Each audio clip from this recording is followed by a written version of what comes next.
la doctora Rabadán tiene un largo currículum, no lo voy a leer todo porque se nos iría casi la media hora primera de la sesión, pero sí diré algunas cosas como para que puedan observar cómo ha trabajado, ¿no?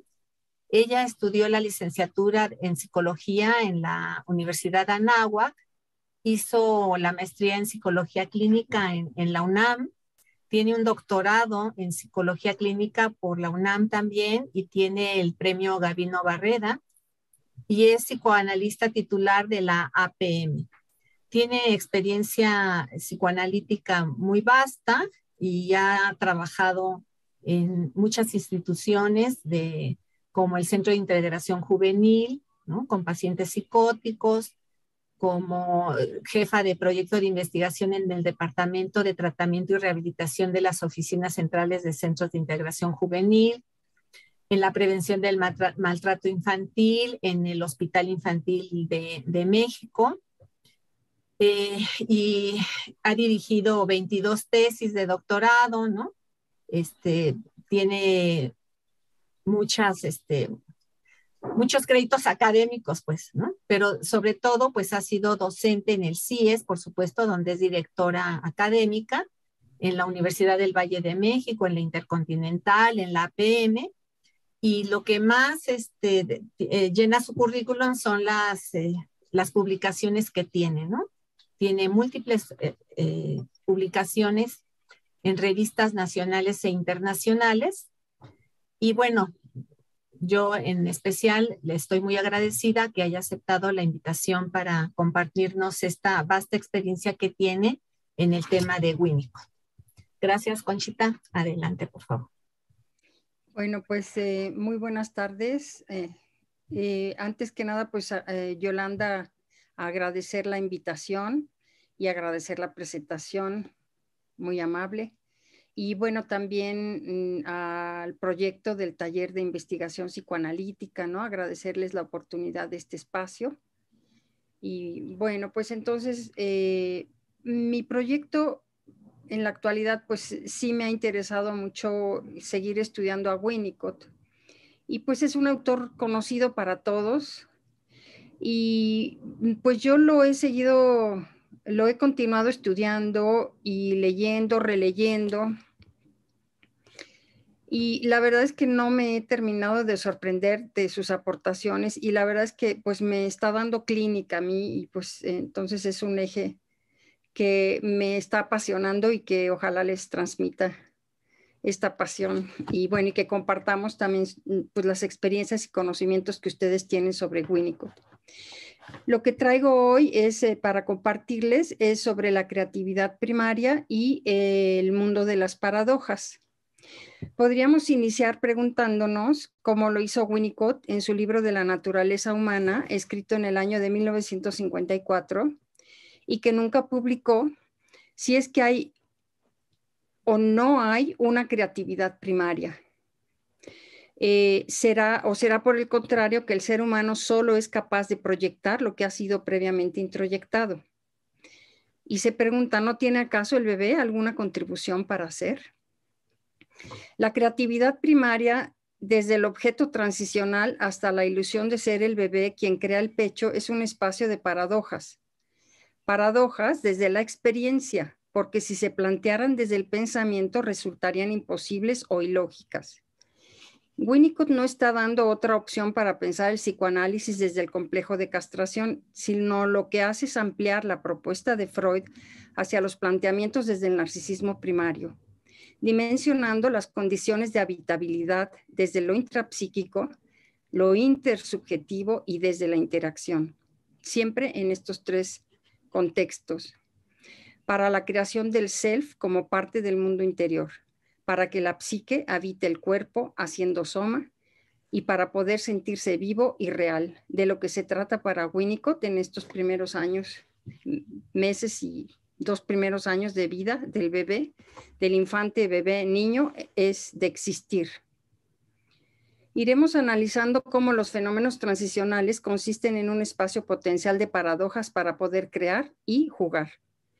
Y antes de revisar la creatividad primaria y en el mundo de las paradojas, revisaremos algo sobre el pensamiento de Winnicott y sobre el mismo Winnicott para ir introduciendo. En el año de 1945, Winnicott crea su teoría del desarrollo emocional primitivo.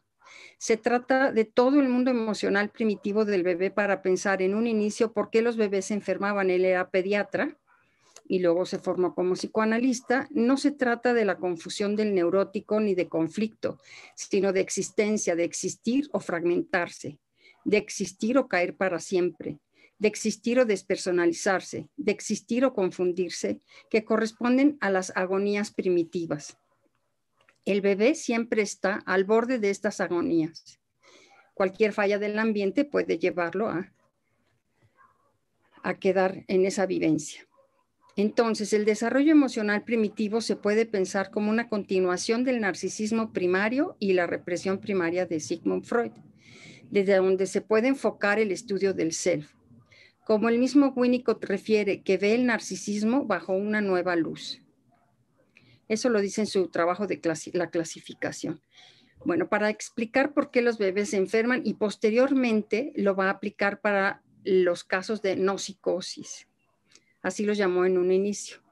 Se trata de existir y de continuidad en la existencia, diferente al infante que en un ambiente de tormento vive reaccionando, mas no existiendo.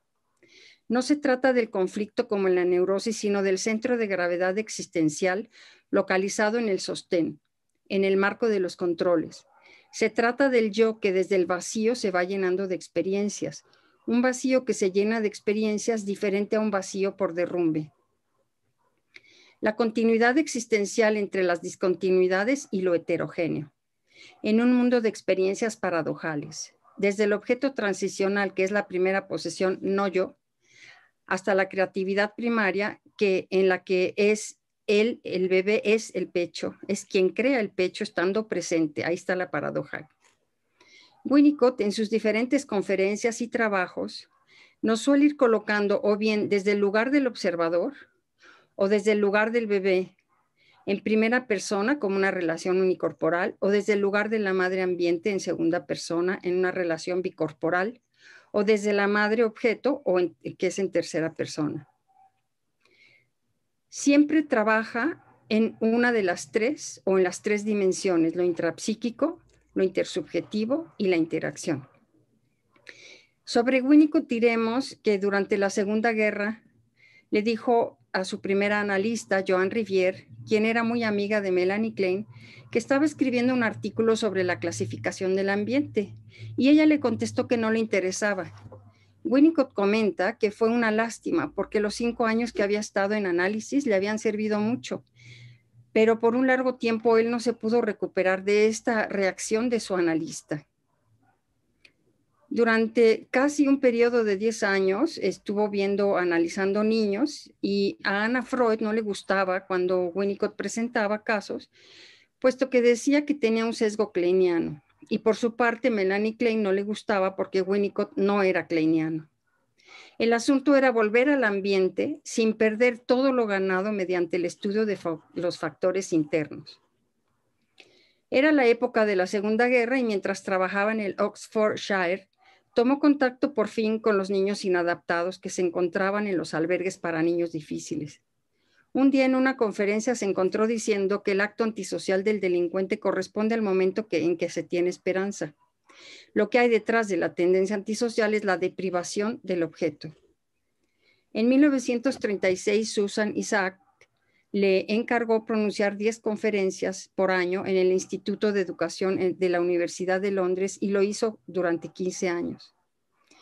Impartió conferencias al inicio sobre la fiebre reumática y el diagnóstico precoz del dolor para que la gente no tuviera cardiopatías. Pero por suerte, al poco tiempo, dice, la fiebre reumática se extinguió. Lo que encontró es que la mitad de las personas enviadas por ser reumáticas estaban deprimidas y la mitad de las enviadas por ser coreicas no tenían corea en absoluto, sino que eran casos de inquietud ansiosa común. Dio charlas para asistentes sociales, para padres, maestros, a psicoanalistas e incluso a maestros de matemáticas, a los que les dijo que, textualmente de Winnicott, lo que me alienta es saber que estas cuestiones que preocupan al estudioso de la personalidad humana, también preocupan al matemático, y que en realidad la matemática es una versión incorpórea de la personalidad humana. Su segundo analista fue James Strachey, conocido principalmente por ser el traductor y comentarista de la obra completa de Sigmund Freud al idioma inglés. Ahora bien, en cuanto al desarrollo emocional primitivo, Winnicott estaba de acuerdo con el planteamiento sobre la neurosis de la época. Se les enseñaba, y esto es textual de Winnicott, todo en función del complejo de Edipo a los 2, 3 y 4 años y la regresión con respecto a él. Se cierran las comillas. Ahora bien, él observa que los bebés se enferman, por lo que entonces había que elaborar una teoría al respecto. Si Melanie Klein propuso con el análisis de Rita de 2 años 9 meses de edad el complejo de Edipo temprano, Winnicott refiere que lo temprano no es lo profundo. La observación de bebés, el análisis con pacientes psicóticos durante la guerra y luego los niños con tendencia antisocial. Entonces su teoría fue permitiendo una comprensión de los casos no psicóticos que luego llamó borderline y que André Green los llamó no neuróticos. Los años fundamentales para considerar las grandes aportaciones del espacio creativo teórico primitivo de Winnicott son: en el año de 1948, con su trabajo sobre la reparación de la organización antidepresiva de la madre, una forma de miedo al derrumbe que André Green lo llamó madre muerta. En 1949, con su artículo La mente y su relación con el psiquesoma, para pensar el trastorno psicosomático, trabajo que sirvió de referente a Wilfred Bion para el desarrollo de su teoría del pensamiento. En 1951, con el descubrimiento del famoso objeto transicional, en el que se basó Lacan para la creación del objeto pequeño a. En el año de 1956, para la comprensión de la tendencia antisocial. Y en 1962, en su trabajo La integración del yo en el desarrollo del niño, clasifica los tipos de angustia inconcebibles: fragmentarse, caer interminablemente, no tener ninguna relación con el cuerpo, no tener ninguna orientación. Son 4. Para Winnicott, el centro de gravedad no se localiza en los canales semicirculares ni en la fisiología, es decir, en el cuerpo biológico.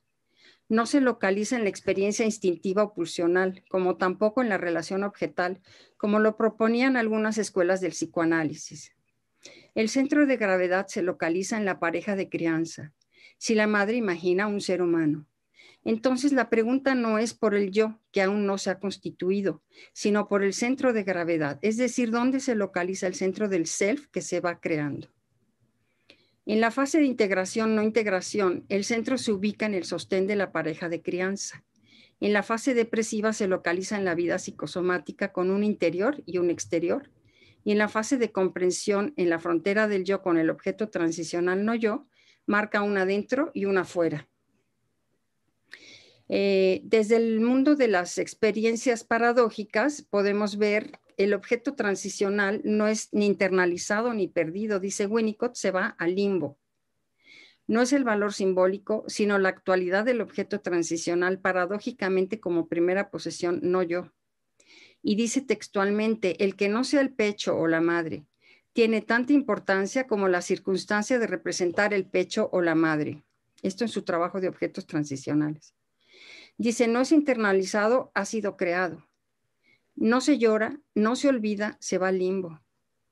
No solo el objeto transicional se plantea como una experiencia paradójica, hay todo un mundo de experiencias paradójicas antes de llegar a la frontera del yo con el objeto transicional. Para Winnicott, al inicio no hay bebé, hay una pareja de crianza. La madre se encuentra a la captura del gesto espontáneo del bebé. El yo primero como núcleos del yo, luego como el yo piel, se va creando con experiencias del orden de lo paradójico.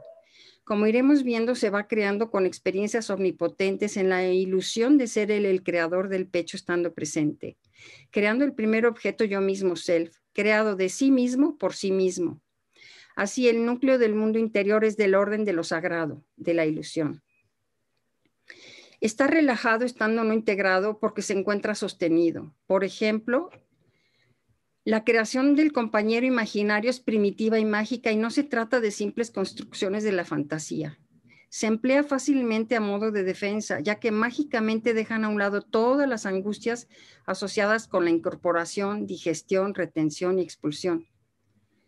Un espacio potencial en el que la negativización permite que se juegue el olvido temporal del funcionamiento corporal, de poder ir construyendo la ausencia. Las paradojas que se aceptan no se interpretan, subyacen el desarrollo emocional primitivo. Winnicott entonces distingue 3 fases del desarrollo emocional primitivo: la fase de integración o integración, la fase depresiva o de personalización o de vida psicosomática, y la fase de comprensión de un mundo compartido con el objeto transicional en la frontera del yo. Bueno, ¿cómo vamos? ¿Quieren que alguna pregunta, algún comentario o continúo sobre los avances del estudio del mundo interior? ¿Alguien quiere?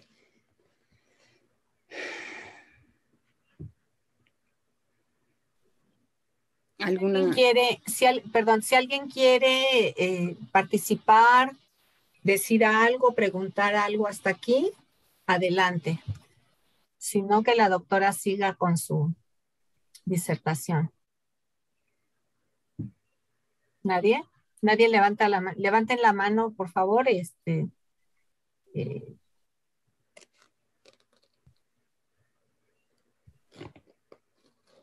No, nadie, Conchita.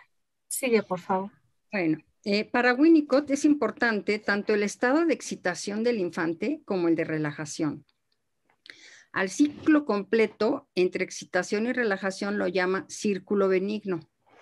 Una vez con la ilusión de haber creado el pecho, mientras la leche caía de peso en su cuerpo y se aligeraba de la tensión muscular, y antes del estado de contemplación en que podría estar relajado estando no integrado, retorna al estado de descanso que puede seguir siendo el mismo o haberse vuelto persecutorio porque siente la parte del self distinta de mí conglomerada, o por causas de un ataque ambiental, en cuyo caso habría una ingenuidad y sobredependencia. Lo que queremos avanzar en este trabajo que estoy compartiendo con ustedes es que el mundo interior no solo se puede estudiar en la fase depresiva, sino además desde la fase de integración o integración. El núcleo del mundo interior o primer mundo interior en la fase de integración o integración es una creación del primer objeto, el objeto yo mismo, es decir, del trazado entre lo distinto de mí, lo parte de mí que hace en mí, un mundo interior que hace referencia a lo sagrado, de los núcleos del yo, de los inicios del self, creado de sí mismo, por mí mismo, de experiencias de ilusión, de omnipotencia, en un espacio potencial de paradojas. En Recuerdos del Nacimiento explica Winnicott, textual, dice, puede que estas consideraciones arrojen algo de luz sobre la dificultad que tenemos para describir el débil yo del individuo inmaduro, sabiendo, como sabemos, cuán tremendamente fuerte es cada uno de los núcleos del yo. Lo débil es la integración de una organización total del yo. Esto en Escritos de Pediatría. En su trabajo La creatividad y sus orígenes explica que el sentimiento de ser es anterior a la idea de ser uno con, porque hasta entonces no hubo otra cosa que identidad. En la fase depresiva, el mundo interior, al abrigar los diferentes núcleos del yo, por la membrana del yo piel, hace interior y exterior, creando un mundo de intimidad. El mundo interior se irá transformando en la fase de comprensión con una frontera del yo en el aparato psíquico con una realidad psíquica, con la primera posesión no yo, es decir, tiene con una dentro y una afuera. Es frecuente dentro de diferentes teóricos del psicoanálisis que se consideren como intercambiables las experiencias interior, exterior, adentro y afuera.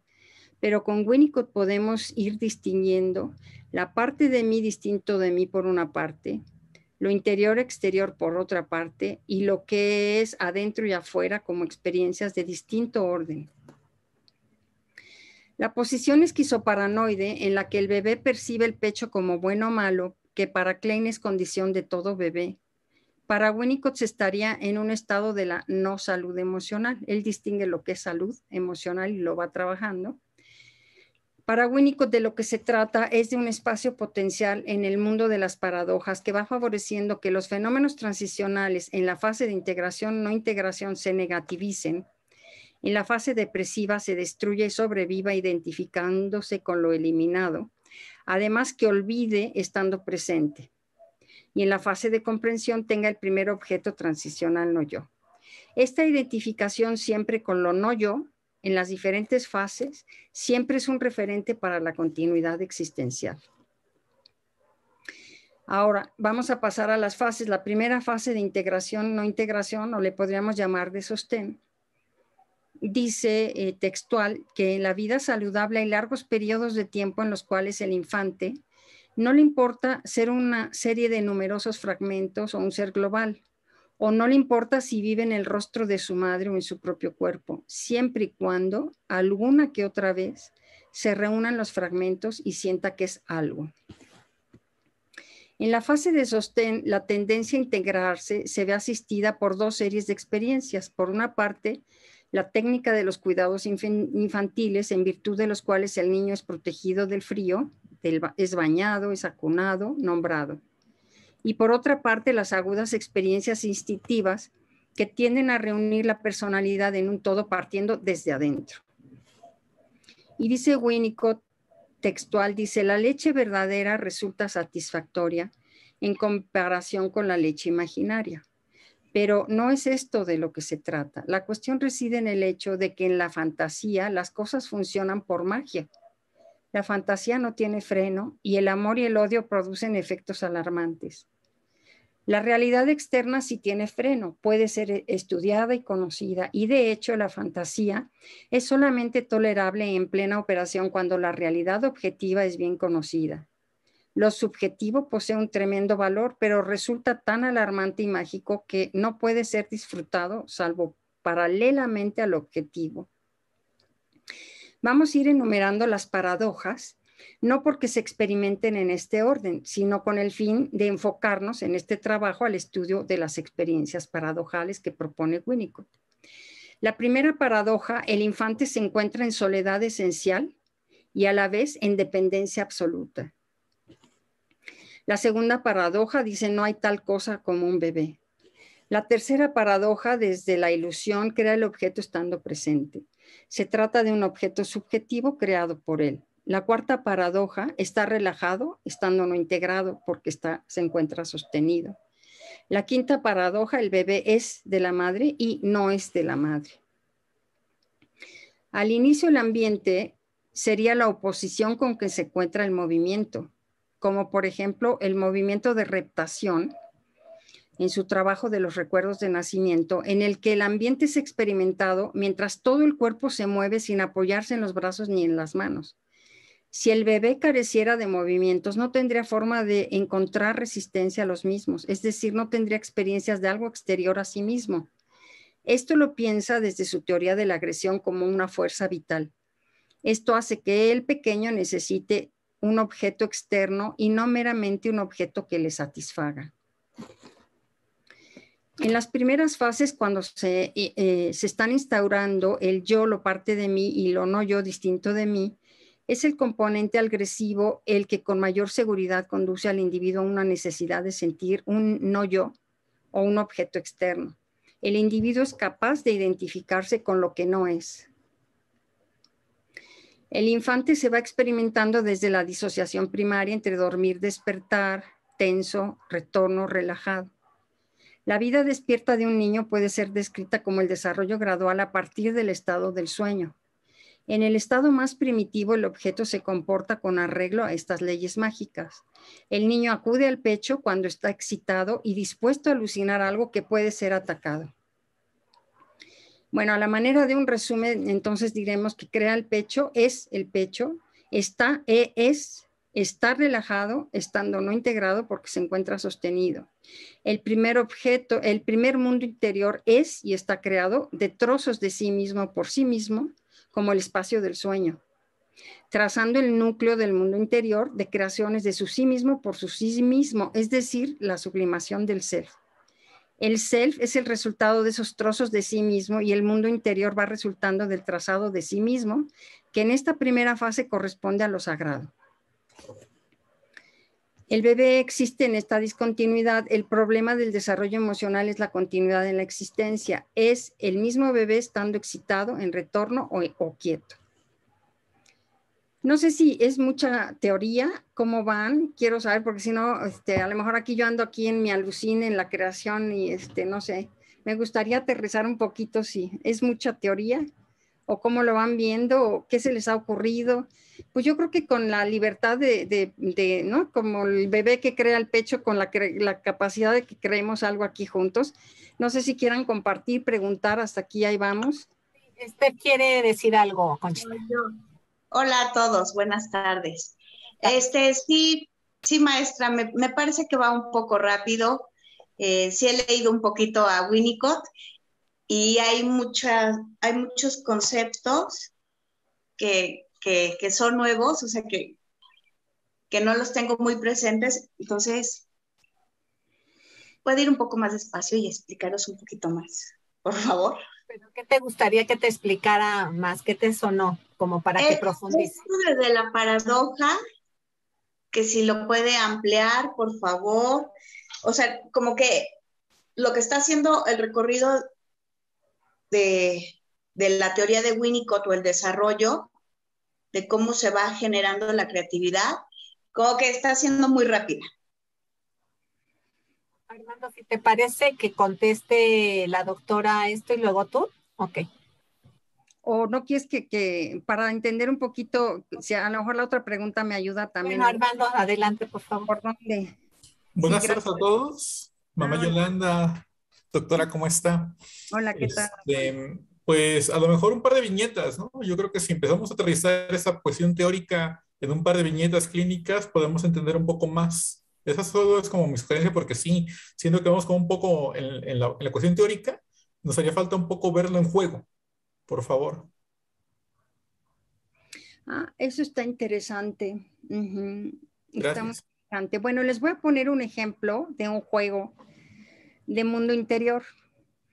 Es un niño de 2 años, 4 meses. No es de Winnicott, es un ejemplo mío de un niño de 2 años, 4 meses.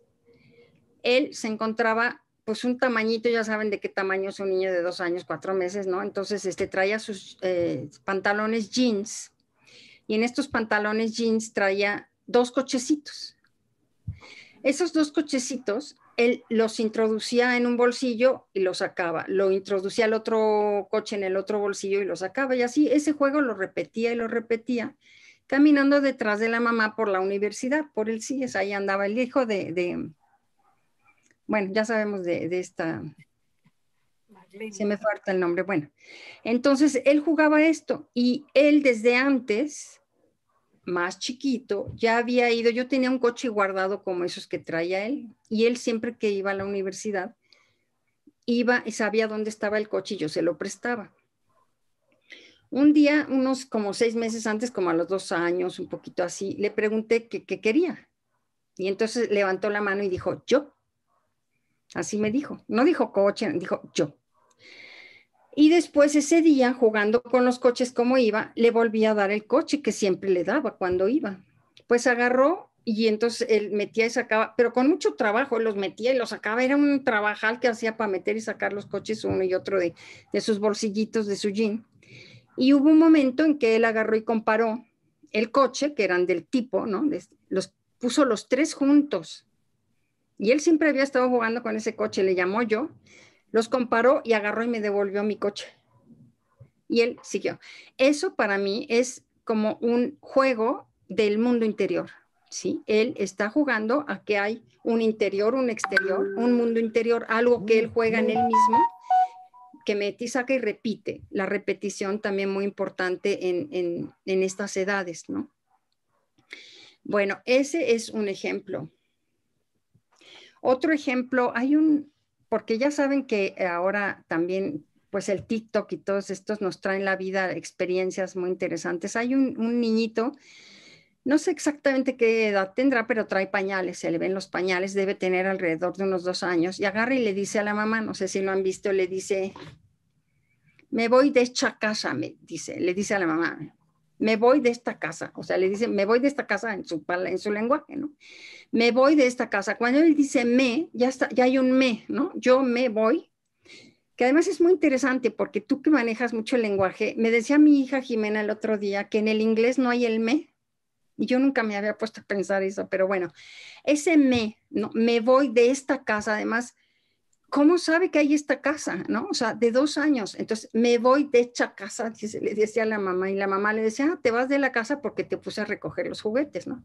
Pero entonces él se iba detrás y el perrito, un cachorrito, lo agarraba de la playerita que traía y lo jalaba como si el perro entendiera que se iba a ir de la casa, ¿no? Entonces, dijéramos que esos son ejemplos del funcionamiento del mundo interior, de que está funcionando, más allá también de la clínica. Yo te podría decir, porque traigo ya también cuando nos adentramos en la clínica, yo te puedo decir, por ejemplo, ya con el trastorno psicosomático, porque para Winnicott el trastorno psicosomático dice que no es un trastorno clínico, o sea, no es que vemos un paciente de asma y todos los asmáticos son psicosomáticos o de eczema o de colitis, no.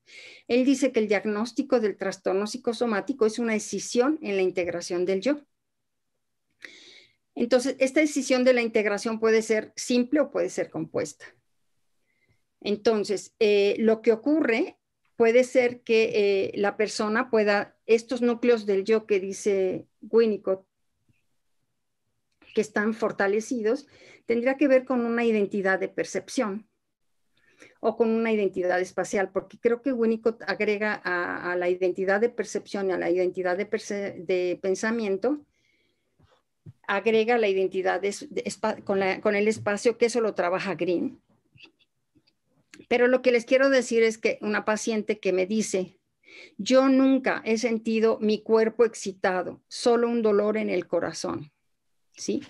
Entonces, ese es un referente a una decisión en la organización del yo. Si algo no le ha permitido sentir su cuerpo excitado, que además qué interesante que tiene ese referente, ¿no?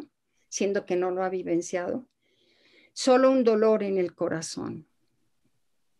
Bueno, esos son como ejemplos, dijéramos, uno clínico y otro de la observación de bebés, porque me parece que la idea para leer a Winnicott, eso que dice Esther es muy interesante. Yo me encuentro que Winnicott tiene una serie de conceptos que viene manejando todo el tiempo, ¿no? Pero de repente te encuentras un concepto que lo dice ahí, no lo va a volver a decir en otro lugar. Y no quiero decir que yo ya me maneje a Winnicott. Me falta seguirlo estudiando, definitivamente. Pero de repente te encuentras un concepto que no lo vuelves a ver y no te lo encuentras más. Y si no lo pescaste, luego se te pierde. Dices, ¿dónde lo dijo? ¿Cómo lo dijo? Ya se me olvidó, ¿me entiendes? Entonces, eso es lo interesante de Winnicott, que es como si él dejó un espacio para que uno estuviéramos descubriendo y creando sus conceptos que él va trabajando. Por eso yo digo, es apasionante, porque esta cantidad de conceptos, y entonces él va haciendo diferencias, hace la diferencia entre la experiencia de omnipotencia y la omnipotencia. Va haciendo diferencias. Lo que quiero recalcar, por ejemplo, el día de hoy, bueno, siempre hay que estarlo leyendo desde lo intrapsíquico, desde lo intersubjetivo y desde lo de la interacción. Porque siempre él, incluso en su redacción, en su escrito, nos va colocando, nos dice ahora, desde el lado del bebé, desde el lado del observador, del lado de la mamá. Entonces, yo creo que es importante una actitud de lectura de la obra de Winnicott, que dónde nos está colocando, porque él nos está moviendo permanentemente, no nos mantiene en un solo lugar, sino que nos mueve, nos coloca diferente, y eso nos va poniendo como conceptos para irlos pesquisando y va haciendo siempre sus diferencias. Por ejemplo, una diferencia que hace muy interesante, pero así es Winnicott, todo el tiempo está, y entonces el bebé vive en un mundo de paradojas todo el tiempo. Antes de que haya un yo, hay todo esto que estamos platicando, queriendo un poco adentrarnos hoy. El bebé vive en experiencias paradójicas todo el tiempo, ¿no? Y eso es todo el mundo antes, mucho antes. Entonces sería todo lo que Freud plantea como narcisismo primario, que Freud lo maneja, a mi entender, pero no, también en Freud lo pescas por aquí, por allá, pero el narcisismo primario como que no termina de aterrizar, como el narcisismo secundario es más fácil de aprender, ¿no? Porque es una vuelta, ¿no? Ya un retorno una vez que llegó al objeto. Entonces, por ejemplo, pero así vas leyendo trabajos. O sea, la invitación que yo les hago hoy es para decirles, hay que estar en una posición, ¿no?, de lectura de Winnicott, donde él te va colocando, te va moviendo de lugares. Es una lectura como diferente a lo que estamos, creo que acostumbrados, ¿no?, de la neurosis, la represión secundaria y demás. Dice él en el trabajo, por ejemplo, pero muchos trabajos, el trauma del nacimiento. Y les voy a decir una cosa también. De repente, no sé si hay este acuerdo, pero los títulos de los trabajos de Winnicott son muy largos.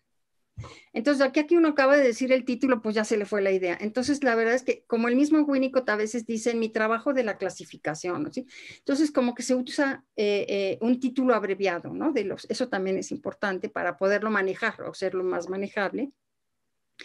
Entonces, en el trauma del nacimiento, él hace una diferencia. Él dice que hay una memoria corporal, pero en el trauma de nacimiento, pero un trauma saludable, no va a haber recuerdos de memorias del cuerpo de ese nacimiento porque no fue traumático. Solo va a haber recuerdos de memoria y él dice que casi estaría, y pone un caso en ese, y está lleno de clínica, esa es otra cosa que ayuda mucho, Winnicott, clínica y clínica. Pone un caso que dice que no lo está redactando como conforme la paciente se lo fue comentando, pero que casi estaría seguro de que el paciente adulto recuerda el trauma, ¿no?, por la secuencia que fue viviendo, y eso lo reviviría, lo experimentaría en la terapia. Entonces, hace esas diferencias, ¿ves? Entonces, el paciente que no tuvo un nacimiento traumático no tiene estas memorias de nacimiento, pero sí el que tuvo una experiencia traumática. Entonces, esas pequeñas diferencias que va haciendo en sus trabajos, pues te van dando clínica, ¿no? Porque te ponen a reflexionar. Entonces son así como pequeñas piezas que él va proponiendo y que entonces te pones a jugar con ellas y te dan para pensar la clínica, ¿no? Un poquito ese es como el planteamiento. Y entonces lo que hay antes del yo, hay un mundo interior, porque el tema del mundo interior también lo manejó Melanie Klein, pero es diferente. Entonces, cuando usamos los conceptos, si usamos el concepto de mundo interior, pues hay que ver cómo lo ubica Melanie Klein. Ahora, ¿cómo lo trabaja Winnicott? Él va haciendo sus diferencias. Entonces, yo antes pensaba, hasta el día de hoy con ustedes, con este trabajo, que el mundo interior se formaba o ya se podía hablar de mundo interior en la fase depresiva. Pero lo que estoy viendo cuando leo este trabajo, el del trauma del nacimiento, veo cuando él dice que hay núcleos del yo que pueden ser fuertes y que lo débil no está en los pequeños núcleos del yo, sino en pasar a la integración. Entonces, él está haciendo una diferencia ahí entre un mundo interior, ¿no?, de núcleos del yo y el mundo interior que ya se integra por el yo piel, que va a hablar en el trabajo de la integración. Entonces, todas estas diferencias, entonces dices, no, pues, y ves la clínica y dices, no, pues si hay un mundo interior, ¿no? Y ese mundo interior es del orden de lo sí mismo por mí mismo, porque si lo que se está preguntando de inicio, con lo que empezamos hoy, dice, el bebé solo es lo que proyecta de lo que introyectó, y dice, ¿no habrá algo que cree el bebé por él mismo? Y entonces sí, ¿no? Lo que va proponiendo es que hay algo que crea el bebé y pues lo que crea el bebé es a él mismo por él mismo, porque es un mundo de omnipotencia y se está creando. Entonces el primer objeto o el núcleo de ese mundo interior pues es él mismo creado por él mismo, ¿no? Que podemos pensar que ese es el self. Bueno, entonces, no sé si más o menos así les voy transmitiendo como la idea, cómo lo van viendo. ¿Lo van viendo más viable? Sí, tú, Yolanda.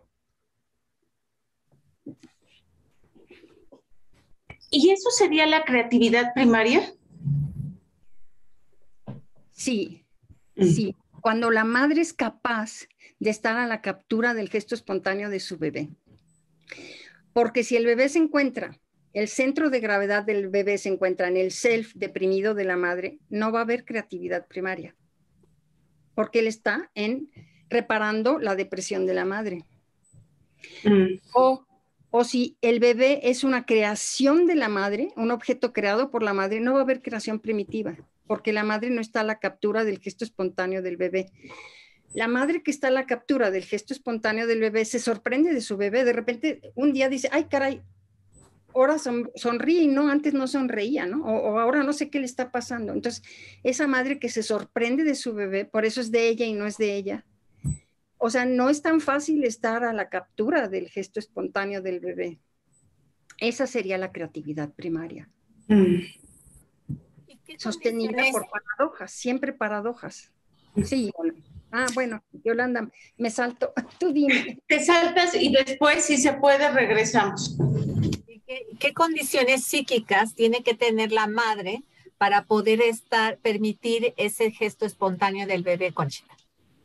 No, bueno, pues esa es toda una pregunta, ¿no? Por ejemplo, él dice al principio no hay bebé, no hay inconsciente, no hay psique, es la psique de la madre y la psique de cualquiera se encarga del caos. Entonces es la psique de la madre la que se encarga del caos del bebé y la mente del bebé se encarga de las fallas de la madre. También es muy importante, con Winnicott hacemos una distinción. Una cosa es el cuerpo biológico, otra cosa es la residencia de la psique en el soma y otra cosa es la mente. La mente del bebé va a ir ayudando a que esas fallas de la mamá funcionen.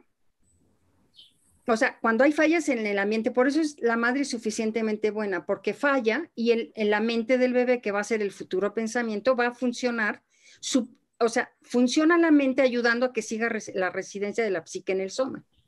El problema que pasa en la psicosomática es que la mente se encarga como si fuera una madre por sí mismo y no ayuda a la residencia de la psique en el soma. Entonces, eso es lo que pasaría en un planteamiento en general psicosomático. Pero esta articulación entre lo que es el cuerpo biológico, lo que es la psique residiendo en el soma, la psique haciéndose cargo del caos, es muy importante. Bueno, perdón. No respondí a tu pregunta porque es todo un preguntón, pero bueno, ¿qué condiciones tiene que tener la mamá? Pues es todo un tema. Bueno, sí. Tú, Yolanda, tú dime qué corresponde. Tú eres la coordinadora. No, Olga quiere seguir con su... No, es que justo con lo que estaba hablando de esto que pasa, esta escisión de la integración del yo que hablaste sobre en los trastornos psicosomáticos, dijiste que había una escisión simple y una compleja. ¿Podrías abundar en eso? Y ya doy. Sí, bueno, mira, la simple, eso lo dice en una ocasión y no lo vuelves a encontrar. Pero eso, entonces, como yo lo entiendo, es en la compuesta sería cuando están estos núcleos del yo, cuando estamos en la fase de integración o integración, hay núcleos del yo, hay identidad de percepción, dijéramos, o identidad también del espacio, que yo creo que lo agrega. Ahí estaría, entonces lo que habría es que la mente funciona por su cuenta, que ahí si entra a funcionar la mente todavía no le correspondería, porque la mente empieza a funcionar en la fase depresiva, o sea, la mente del bebé empieza a funcionar, o sea, hasta la fase depresiva va a haber experiencias de relacionalidad del yo, va a haber experiencias del ello de parte del bebé y es cuando va a empezar la mente a funcionar en las fallas de la mamá, no antes.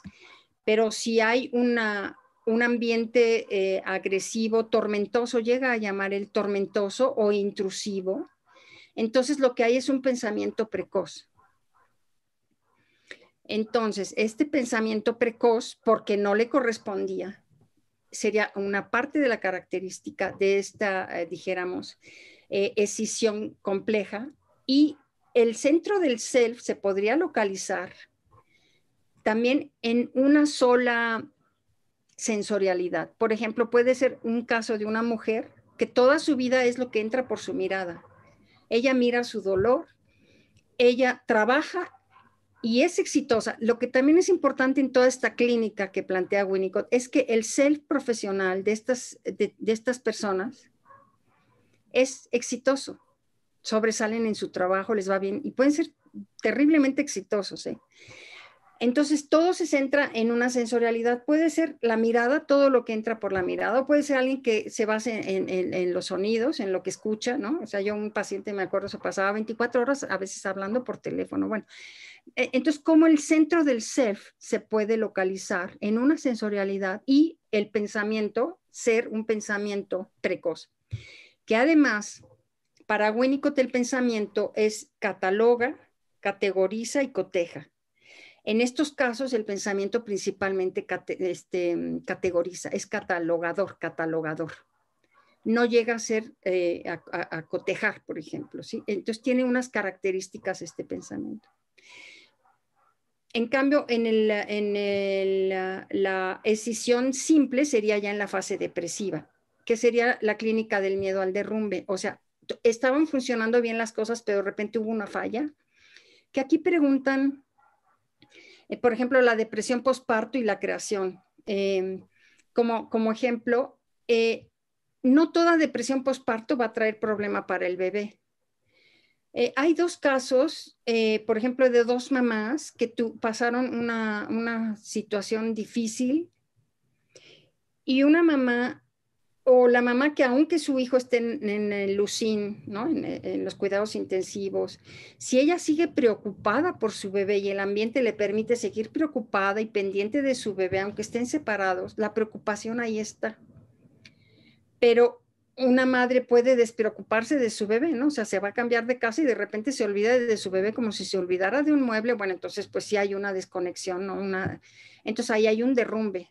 Hay una vivencia, ¿no? Algo se cayó para el bebé porque esta falla no la pudo manejar con su mente, ¿no? Para que continuara. Entonces se quedó en la mente funcionando.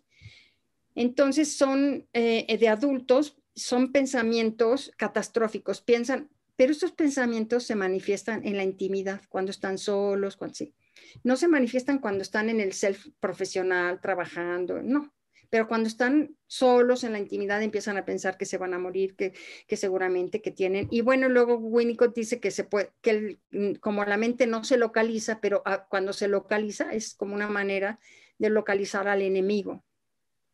Entonces, pueden tener un dolor de cabeza permanente y entonces se tomó 15 tazas de café, pero entonces eso no fue, entonces le redujo al café y entonces está en un pensamiento tormentoso que le llama de angustia con dolor, porque hace la diferencia entre angustia sin dolor y angustia con dolor, que es otra diferencia muy interesante, ¿no?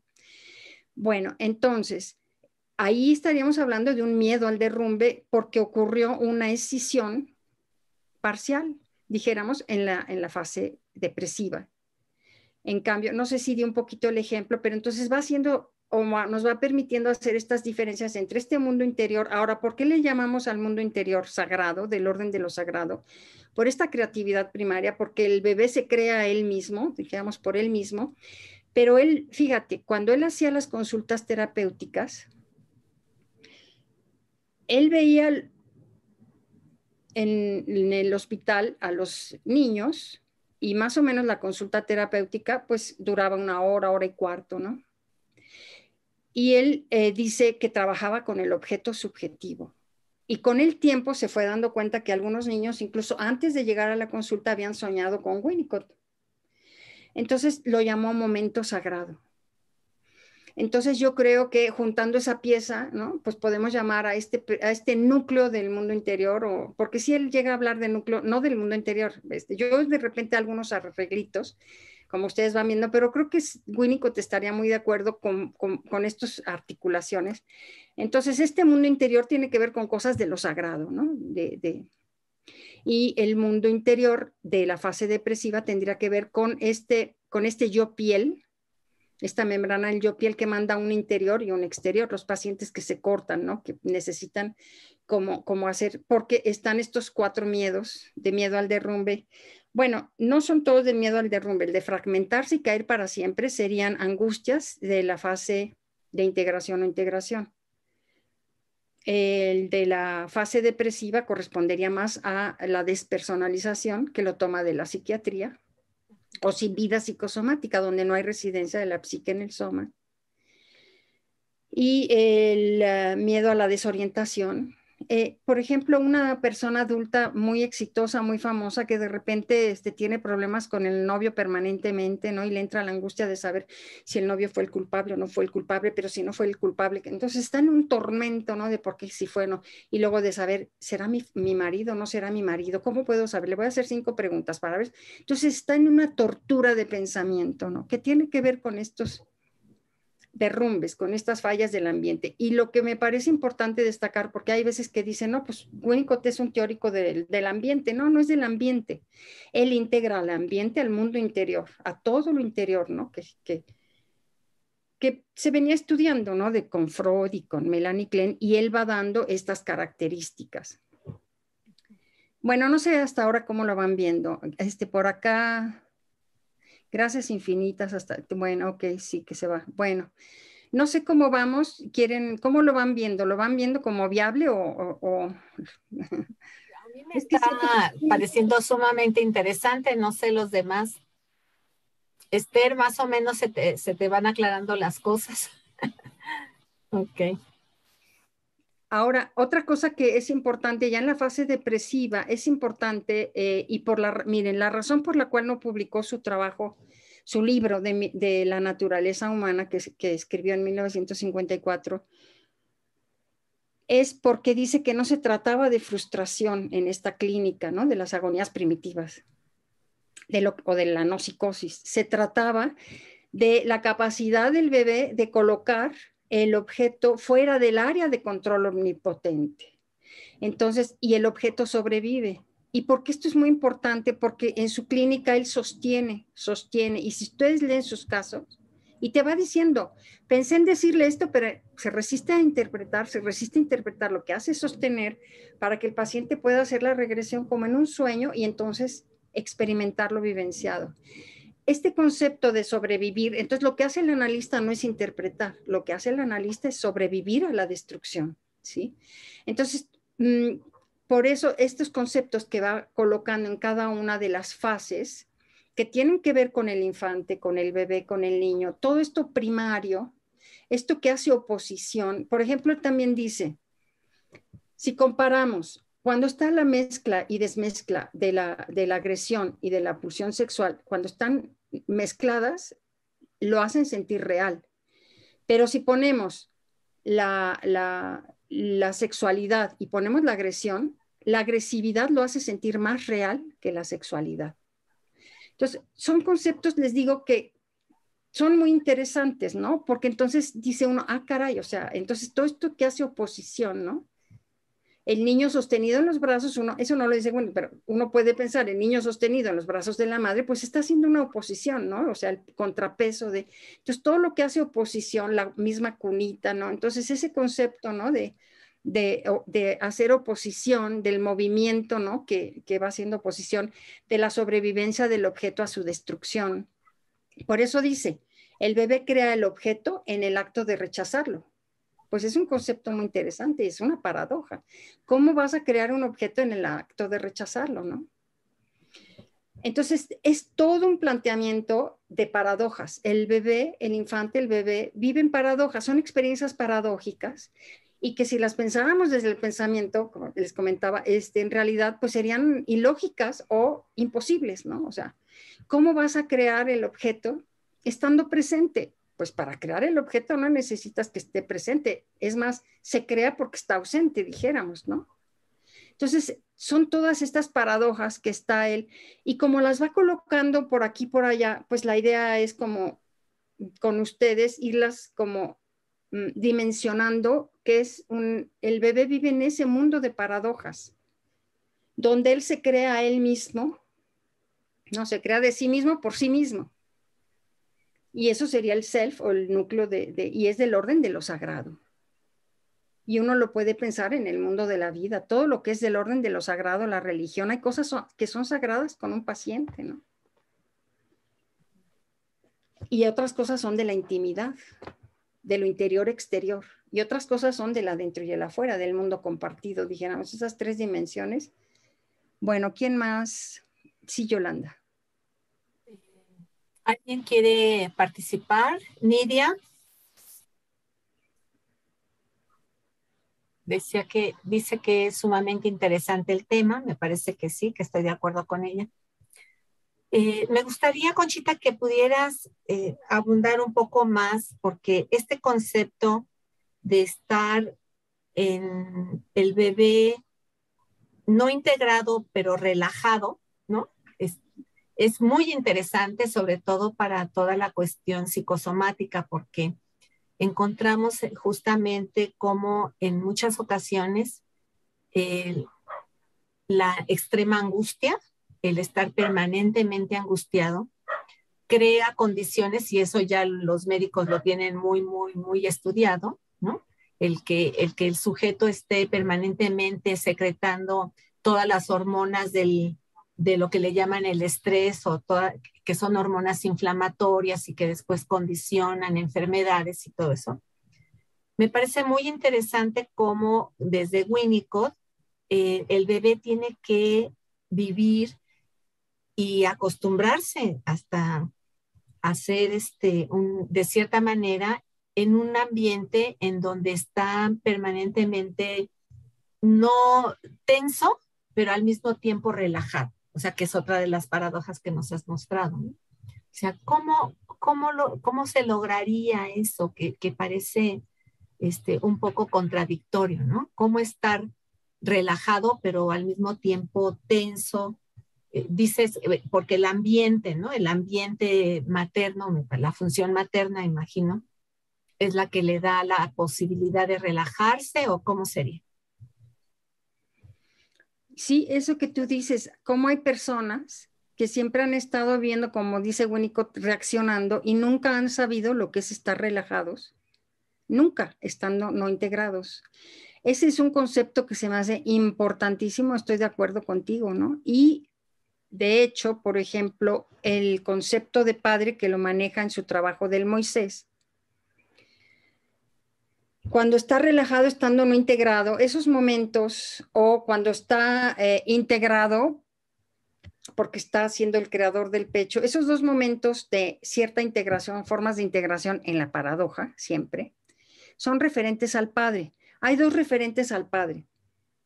El padre en la mente de la madre y el padre en estos momentos de integración o de relajación, estando no integrado. Son referentes al futuro padre. Entonces, sí, ese concepto de estar relajado, estando no integrado porque está sostenido, me parece central para pensar la clínica. De hecho, eso en los adultos y los que le llaman los workahólicos, ¿no? Y que siempre están tensos o están en la ambulancia atendiendo enfermos y no paran día y noche, ¿no? Sí, me parece, yo estoy de acuerdo contigo, qué bueno que lo destacas, me parece un concepto.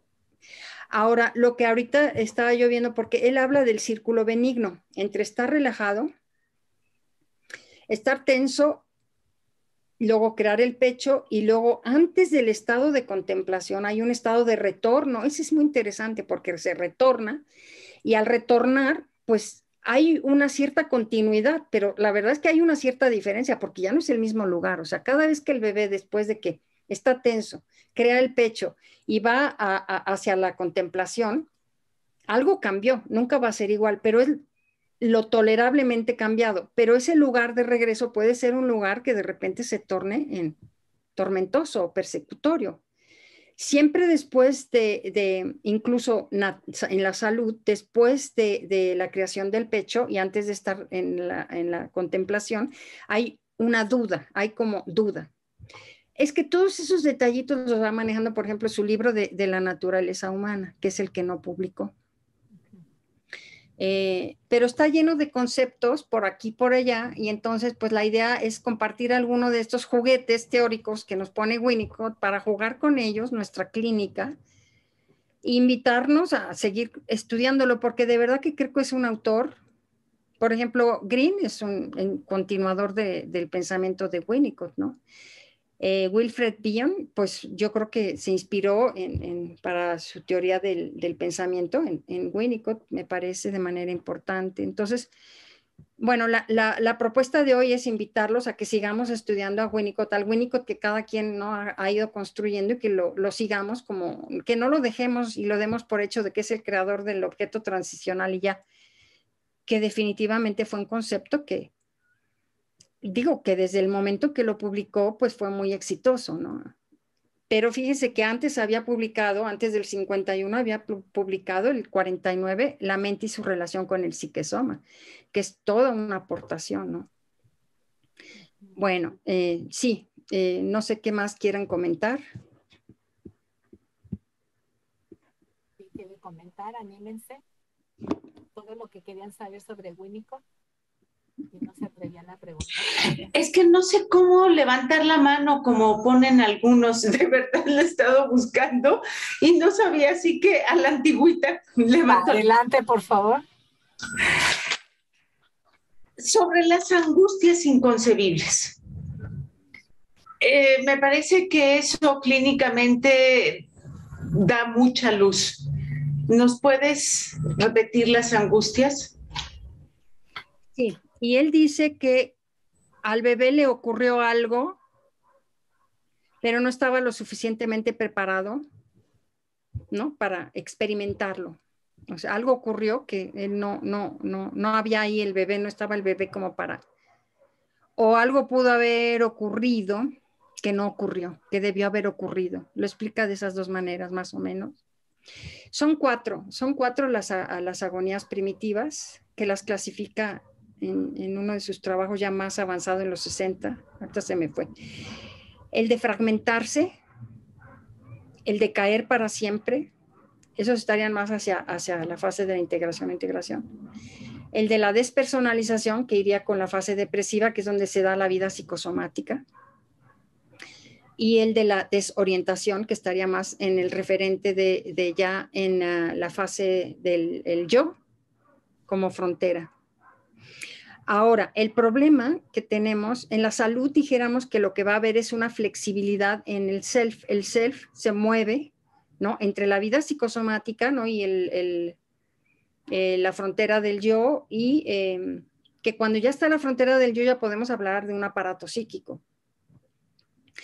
Quizás respondiendo un poco también a la pregunta de Yolanda, ¿qué le pasa a la mamá? El problema de la madre que se desconecta de su bebé es que hay un momento, un gesto del bebé a los 4 meses, algo le pasa a la madre que la lleva a una deprivación de ella. Porque es muy importante distinguir en la fase de integración o integración, lo que sucede es una privación. Winnicott siempre manejó privación y deprivación, pero llegó un momento en el 68, que recordemos que murió en el 71, que dice no, hay una privación y hay deprivación, dos tipos de deprivación. La deprivación de los controles y la deprivación del objeto. Entonces, la deprivación del objeto es la que tiene que ver con la tendencia antisocial en la frontera del yo, que es donde ocurriría la desorientación, diferente a la deprivación de los controles, que es la que ocurriría en la fase depresiva. A diferencia de la privación, que es la que ocurre en la fase de integración, no integración. Entonces, sí es distinto deprivación de los controles y deprivación del objeto. Todos esos conceptos entonces nos van ayudando, ¿no? A hacer clínica, seguimos, ¿no? Haciendo.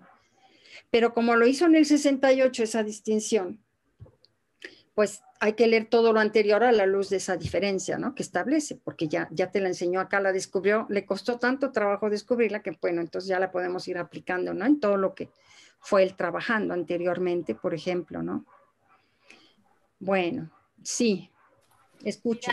Les digo que el levantar la mano está en la barra de hasta abajo en reacciones. Ahí está el levantar la mano, la manita así, lo que quieran, para los que no saben cómo levantar la mano. ¿Alguien más quiere preguntar algo, aportar algo? Hacernos partícipes de su experiencia también, ¿no? En la clínica. Por ejemplo, los que les interese trabajar con niños, tiene de sus trabajos, bueno, sabemos que el último que se publicó fue el de Realidad y Juego, y es el libro, me parece que es muy conocido y manejable, pero también tiene el de la clínica psicoanalítica, que es de puros casos de niños, de sus consultas terapéuticas, y él mismo las divide en 3 partes. La primera parte, que la podríamos, bueno, la del medio, la parte del medio, la segunda, lo llama que es de los niños con más problemáticos. Yo creo que esos son los de las problemáticas de la fase de integración o integración. Y los primeros serían del miedo al derrumbe. Y los últimos, la tercera parte de esos casos, tiene que ver con la tendencia antisocial. Esa sí la dice. La tendencia antisocial creo que la trabaja muy claramente todo el tiempo, desde el principio, y la sostiene. Y me parece que el miedo al derrumbe está un poquito más como entremezclado, ¿no? Pero lo viene manejando desde siempre en su trabajo de 1952 de fragmentos. Entonces, más o menos esa sería la idea. Carlos quiere participar. Sí. Sí, ¿se me escucha ya? Sí, perfecto. Bueno, yo sé que has insistido, Concepción, en esta idea de que sí, evidentemente Winnicott es muy conocido por la categoría de objeto transicional. Hay un libro que hace poco leía yo, que se llama Exploraciones psicoanalíticas, que seguramente que conoces, que publicó Paidós. Y lo que yo veo en los diferentes casos que presenta Winnicott, como que se olvida el objeto transicional, pero la idea de la transición es una idea que se preserva a lo largo bueno, por lo menos en este ejemplo, obviamente en escritos anteriores, se preserva a lo largo de todos los casos que está presentando. Y a mí me lleva a pensar qué tanto puede haber cómo podría encajar. Yo tengo una idea que no me atrevería a exponerla, pero justamente el pensar en la enfermedad, la psicosomática, como transición, quitándole el carácter de objeto con el que al principio él lo podría relacionar, pues, sino poniéndola más bien como un estado de transición. Un estado de transición que exige la elaboración de lo interior en su contacto con lo exterior, porque incluso recuerdo que tiene un caso sobre un infarto cerebral, y no me acuerdo si le llama así infarto cerebral, tiene otro nombre, una crisis neurológica en el cerebro muy fuerte, y él habla de la historia que fue creando ese fenómeno, ¿no? No visto exclusivamente del lado de la medicina o de la fisiología, o, en fin, de la neurología, sino visto de cuáles son los factores históricos que pudieron intervenir y que en general, por ejemplo, la medicina llamaría estrés, ¿no? El estrés es como un estado que propicia una especie de caos orgánico, pero que esto quizás es un prejuicio mío, que podría verse como digo, más allá de la gravedad física o biológica que podría tener, como una pérdida también de algo, en el sentido que hace un rato, de cómo se crea algo a partir justamente de que está perdido, ¿no? A partir de que ya no está. Y esa situación, poderla ver, me gustaría tu opinión y tu parecer, poderla ver como una transición también. Porque hay algo a lo que apela casi cualquier tipo de enfermedad, y es en muchos casos lo que se llamaría desde Freud, ¿no?, las ganancias secundarias de la enfermedad, que podrían dar pauta para pensar en que eso también podría estar vinculado a una especie de estado transitorio, digámoslo así, como tener un nuevo juguete. Yo sé que es muy abusiva la comparación que estoy haciendo, pero como tener un nuevo juguete y darle una función distinta. Y entonces ver la parte de la transición me parece un concepto fundamental, y yo creo que por eso ha tenido tanta tanta fama, a pesar de que hayas dicho que no es lo único, y entiendo que no es lo único, pero es muy importante porque pone las cosas, ¿cómo decirlo?, en su fluidez, en la transición, no en un estado, ¿no? No es algo que ya esté constituido, no es algo que ya esté hecho, sino es un estado, y eso es lo que yo leo permanentemente en las cosas que he leído de Winnicott, ¿no? Hay otra forma de pensar que no es incluso para el yo, por ejemplo, como decías al principio, ¿no?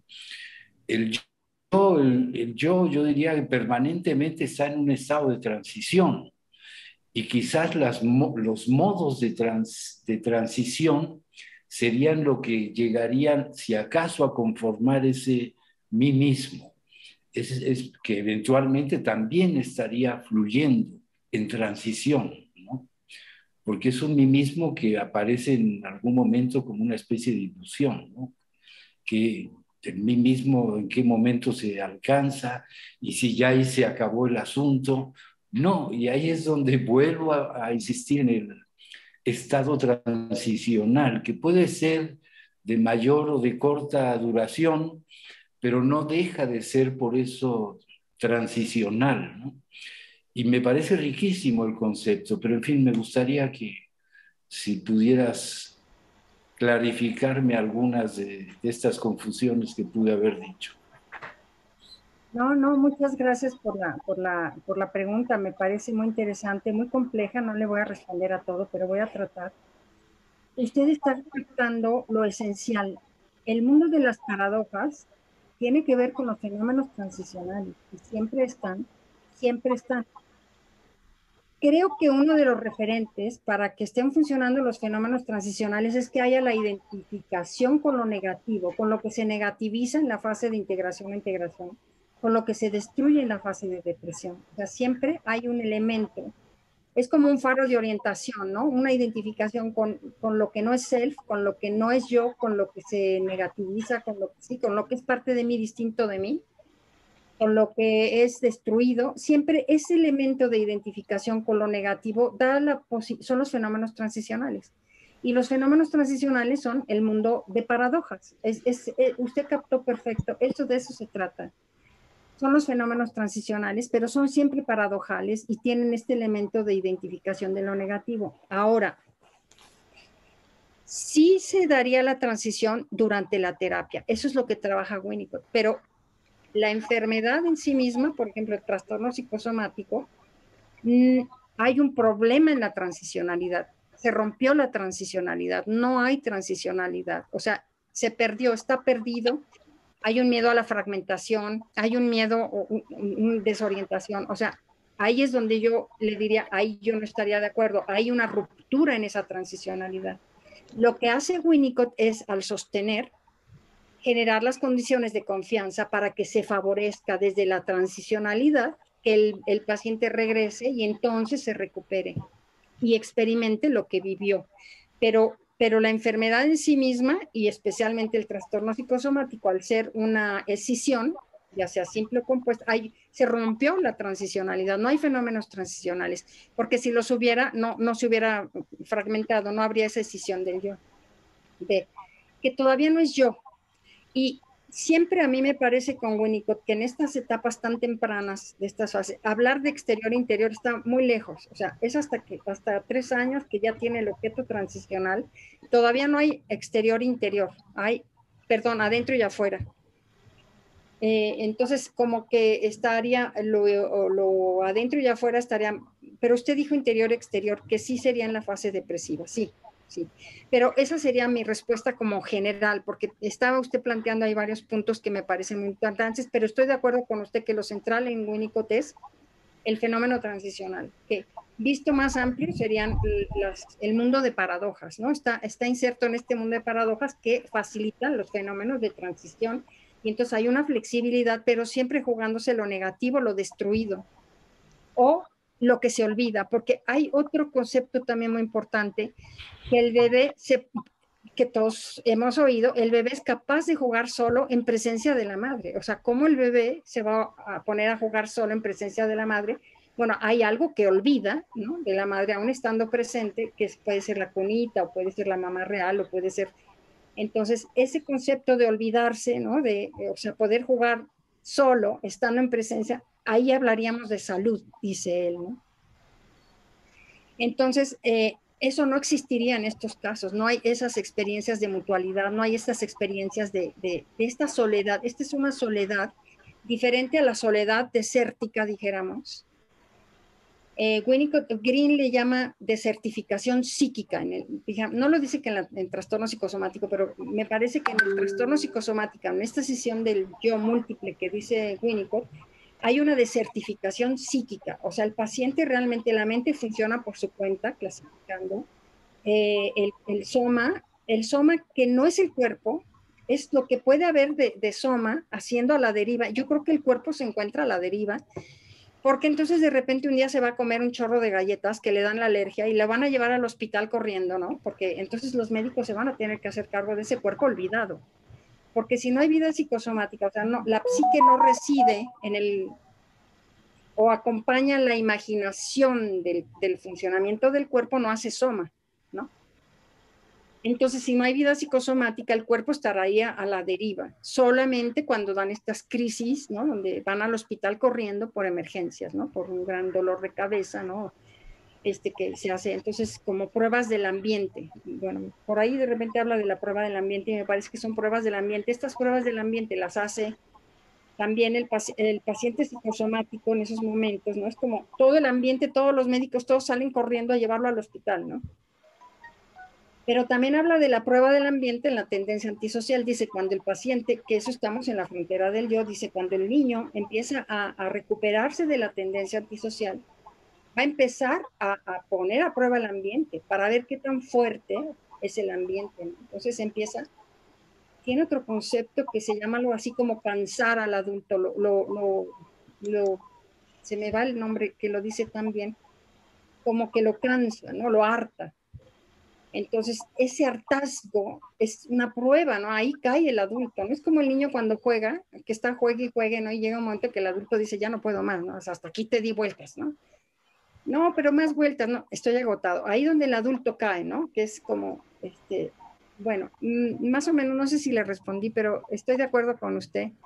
Y me parece que captó lo central de Winnicott, estoy de acuerdo, que es los fenómenos transicionales. Sí, gracias por su pregunta. Gracias, gracias a ti.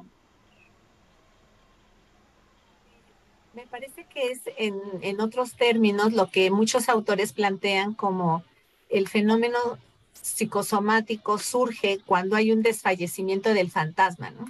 Entonces, no hay una vida fantasmática que pueda soportar o pueda contener el dolor del individuo y entonces se ve rebasado en su capacidad psíquica para hacer frente a ese dolor y entonces el cuerpo entra a ser el residente de ese dolor. Me parece que ahí, o sea, muchos conceptos de otros autores se tocan, ¿verdad? Pero es muy interesante desde Winnicott verlo también. ¿Alguien más quiere decir? Fíjate, sí, eso que comentas, es que luego, por ejemplo, hay un momento en su libro de Realidad y Juego, hay un trabajo que habla sobre fantasía y sueño, algo así se titula, y él hace una diferencia entre fantasía e imaginación.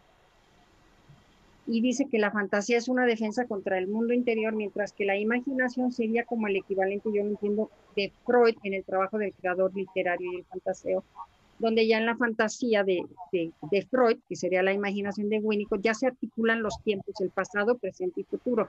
Ya ves que dice Freud que se juegan como las perlas de un collar, ¿no? El presente, pasado y futuro. Ya estarían jugándose los tres tiempos en la imaginación. Entonces, para Winnicott, la fantasía es esa defensa contra el propio mundo interior. Bueno, es que va haciendo esas diferencias que me parece interesante estarlas como estudiando. Esa es la idea. Yo no las he acabado de estudiar. Me falta mucho de estudiar de Winnicott, de verdad. Claro. Ok. Pero sí, muy, muy importante el comentario. Gracias. ¿Alguien más quiere decir, aportar algo, preguntar? Están muy calladitos. fíjate que también, no sé qué caso comentaba el doctor Carlos Fernández Gauss, pero también me recordó de un caso donde explica, que tampoco me recuerdo bien dónde, pero el self dice, cuando hay una enfermedad física, ahí sí, a veces el problema no es la enfermedad física, sino el self distorsionado, ¿no? O sea, cómo ese cuerpo enfermo es como, pues en todo este proceso no es una madre que no, o que se pueda jugar con este sostén y demás, un self, ¿no? Que circule, un self flexible, sino lo que puede haber es un self distorsionado, ¿no? En vez de, no es tanto el cuerpo que tenga algún problema biológico, físico, algún retraso, algún X. Entonces, bueno, me parece que me recordó eso ahorita que lo escuché, bueno, lo comento. Sí. Alguien, sí, Yolanda. Mónica, por favor.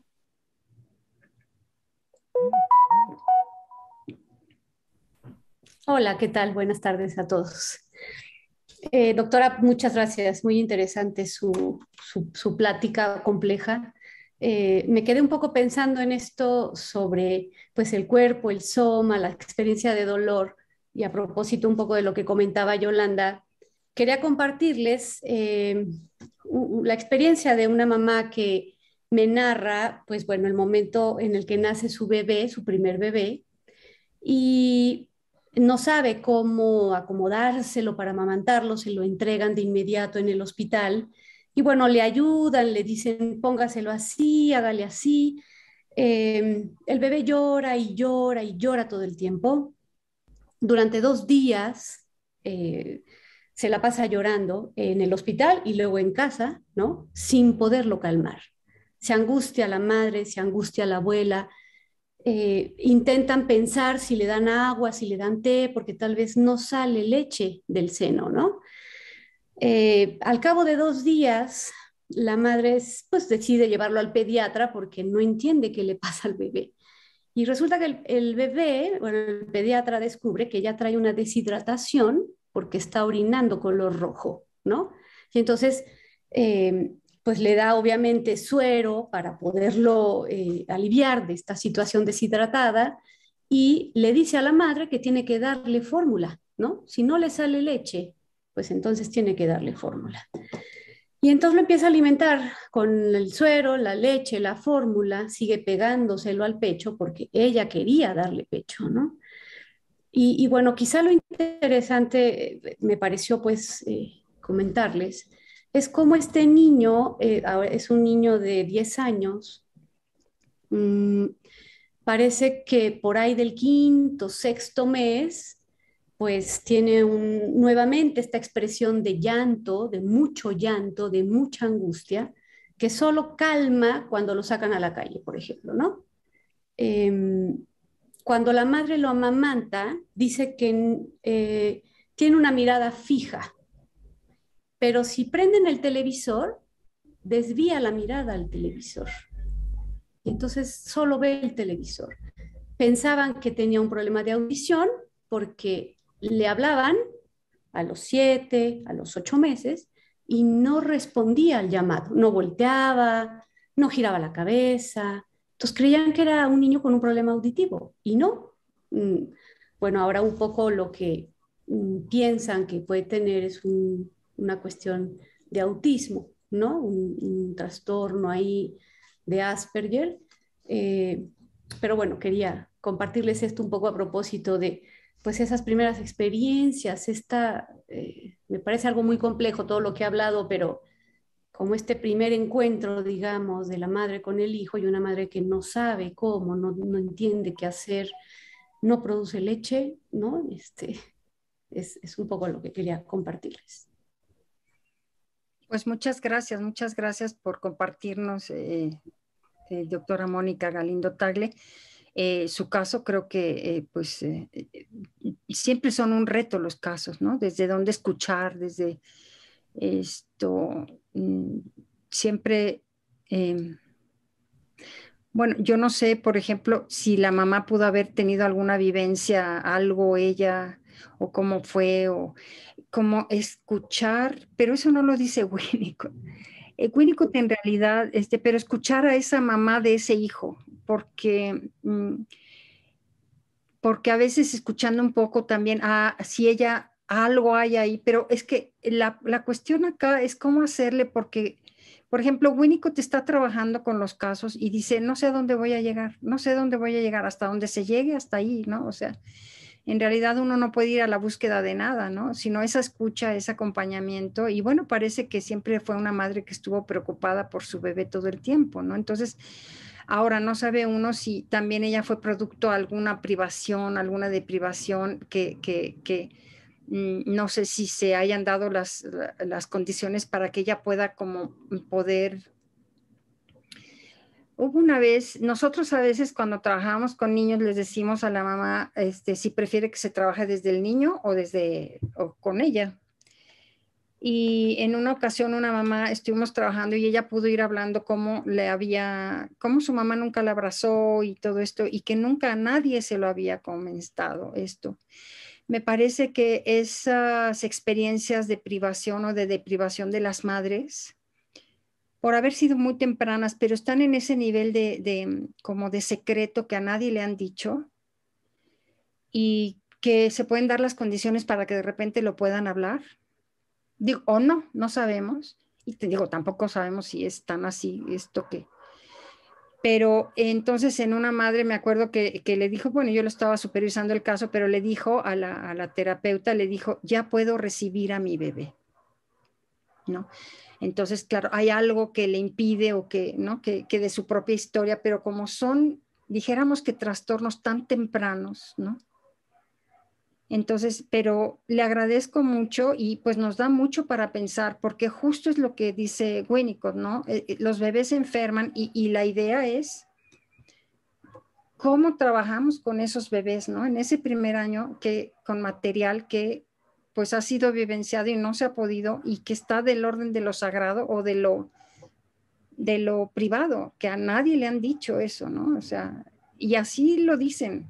Varios casos nunca nadie le había dicho esto, ¿no? Entonces, bueno, pero gracias por compartirlo y bueno, pues nos da mucho para pensar.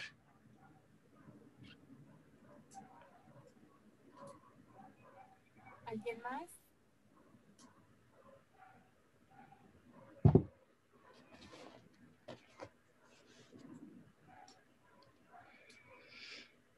Y bueno, lo que dice Winnicott, por ejemplo, en la tendencia antisocial y todo, sabemos que cuanto antes se intervenga o antes se pueda ayudar, pues, porque cuanto más pasa el tiempo, pues siempre dijéramos que pues se vuelve más difícil también, ¿no? La recuperación seguramente, ¿no? Entonces, lo antes que podamos intervenir siempre en todos los casos, ¿no? Pues siempre. Bueno, pues. Bueno, ¿nadie más quiere intervenir, hacer preguntas, comentarios?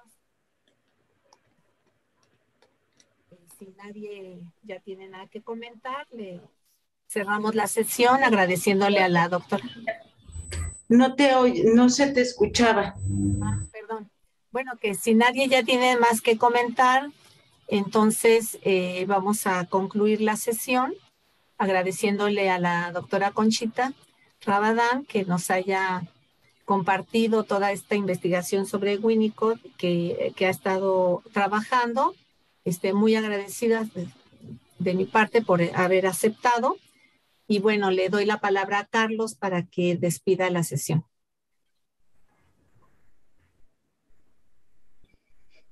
No se te oye. No se te oye el micrófono. El micrófono, ya. Agradecerte mucho tu participación en esto. Creo que una buena parte, por lo menos a lo que a mí me queda, es que hay que seguir trabajando los conceptos y nociones y como decías ahora al final, más que buscar algo en particular, es acompañar y escuchar. Eso me parece, a estas alturas de cómo están las cosas en el psicoanálisis, yo creo que es fundamental. Hay que acompañar y hay que escuchar. ¿A dónde llegamos? Pues a ver dónde podemos llegar. Muchísimas gracias haber estado con nosotros a nombre del Taller de Investigaciones Psicoanalíticas. De verdad te agradecemos muchísimo que hayas tenido esta participación y esperemos encontrarnos de nuevo pronto en alguna otra ocasión. Gracias. Yo les quiero agradecer la invitación y el espacio y pues todos sus comentarios. Les agradezco. Pues siempre me llevo mucho de esta experiencia para continuar trabajando. Les agradezco mucho. Muchas gracias al Taller de Investigaciones Psicoanalíticas, a Yolanda la invitación. Muchas gracias. Gracias a todos los asistentes. Gracias a ustedes. Gracias a todos. Nos vemos en un mes. Chao.